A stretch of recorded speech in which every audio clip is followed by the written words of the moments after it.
ശ്രീ ശശികുമാർ, എന്തായാലും സംസ്ഥാന സർക്കാരിന് കനത്ത തിരിച്ചടി.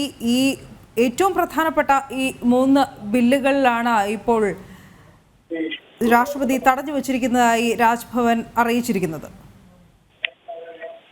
അല്ല, ഇന്നലെ സർക്കാരിന് വളരെ സന്തോഷകരമായ നിമിഷങ്ങളായിരുന്നു. ലോകായുക്തയുടെ നിയമം ഗവർണർ രാഷ്ട്രപതി അംഗീകരിച്ചു എന്നുള്ളത്. അത് ഗവർണർക്ക് തിരിച്ചടിയാണെന്നുള്ള ഒരു വാർത്തയൊക്കെ വന്നു. വാസ്തവത്തിൽ അത്തരത്തിലൊരു ബില്ല് രാഷ്ട്രപതി അംഗീകരിച്ചത് ചട്ടവിരുദ്ധമാണെന്നുള്ള അഭിപ്രായക്കാരനാണ് ഞാൻ, പരാതിക്കാരനെന്ന നിലയിൽ. അത് കാരണം ഒരു നിയമം ജുഡീഷ്യറി പാസ്സാക്കുന്ന ഒരു വിധിക്കെതിരെ അപ്പീൽ കൊടുക്കാനുള്ള അധികാരം സ്വാഭാവികമായിട്ട് ജുഡീഷ്യറിക്ക് മാത്രമേ ഉള്ളൂ. അത് എക്സിക്യൂട്ടീവിനോ അത് ലെജിസ്ലേച്ചറിനോ കൊടുക്കാൻ പാടില്ല. അപ്പോൾ അതിനെ ചോദ്യം ചെയ്തുകൊണ്ട് കോടതി പോകുന്നുണ്ട്. എന്തായാലും സർക്കാരിന് വളരെ വിജയം എന്ന രീതിയിലുള്ള ചില പ്രസ്താവനകൾ ഇന്നലെ ചില മന്ത്രിമാരൊക്കെ പ്രസ്താവിക്കുന്നതായിട്ട് കണ്ടു. പക്ഷെ അതിന് കിട്ടിയിരിക്കുന്ന മറ്റൊരു വലിയ തിരിച്ചടിയാണ് സർവകലാശാല നിയമം.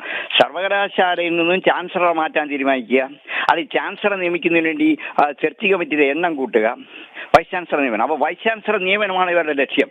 ആ വൈസ് ചാൻസലർമാരെ നിയമിച്ചുകൊണ്ട് പാർട്ടി അനുയായികളെ നിയമിച്ച് സർവകലാശാലകളെ ഇപ്പോഴുള്ളതുപോലെ പാർട്ടിസാനാക്കി മാറ്റുക എന്നുള്ളൊരു ഉദ്ദേശമായിരുന്നു. അതിന് എതിരായ ഒരു നിലപാടാണ് ഗവർണർ എടുത്തത്.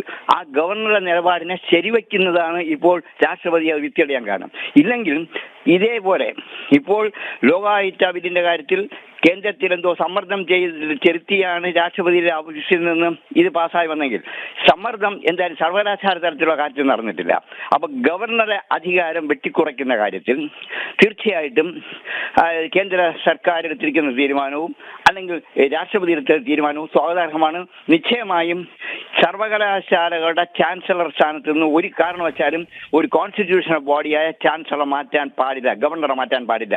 അതുപോലെ കേന്ദ്ര സർവകലാശാലകളുടെ വിസിറ്റർ പദവിയിൽ നിന്നും പ്രസിഡന്റ് ഓഫ് ഇന്ത്യയെ മാറ്റാൻ പാടില്ല. അങ്ങനെ മാറുകയാണെങ്കിലും ഈ യൂണിവേഴ്സിറ്റി വിദ്യാഭ്യാസം പൂർണ്ണമായും കേരളത്തിൽ ഇപ്പോൾ തുടർന്ന പോലെ രാഷ്ട്രീയവൽക്കരിക്കപ്പെടും. അതിനു വേണ്ടിയുള്ള നിയമം UGC തരത്തിലുള്ള നിയമം ഉണ്ടാകുകയൂടെ വേണം. കാരണം ഇപ്പോഴുള്ള നിയമത്തിനകത്ത് അവ്യക്തത ഉണ്ട് എന്നാണ് CPM ആവശ്യപ്പെടുന്നത്. അതിന്റെ അടിസ്ഥാനത്തിലാണ് അവർ സുപ്രീം കോടതി പോയത്. അപ്പോൾ ആ അവ്യക്തതകൾ കൂടി മാറ്റിക്കൊണ്ട് സർവകലാശാല ഭരണം പൂർണ്ണമായും ഗവർണറുടെ ചുമതലയിലാക്കാൻ വേണ്ടി ഉണ്ടാവണം. അതിനുവേണ്ടി തീർച്ചയായിട്ടും ഇപ്പോൾ വിത്തിയടിയിരിക്കുന്ന തീരുമാനം രാഷ്ട്രപതി വിത്തിയടിയത് വളരെ സ്വാഗതാർഹമാണ്. അതിനോടൊപ്പം തന്നെ നിയമത്തിൽ ക്ലാരിറ്റി ഉണ്ടാക്കുവാൻ UGC തയ്യാറാവുക വേണം. ശരി, ഈ ചാൻസലർ സ്ഥാനത്ത് നിന്ന് ഗവർണറെ മാറ്റുക എന്നതാണ് സംസ്ഥാന സർക്കാർ ഏറ്റവും പ്രാധാന്യമായി ഉന്നയിച്ച ഒരു ആവശ്യം എന്നത്. അതിനായിരുന്നല്ലോ ആ തിടുക്കം പിടിച്ച അന്ന് ആ ബിൽ കൊണ്ടുവന്നതുമൊക്കെ.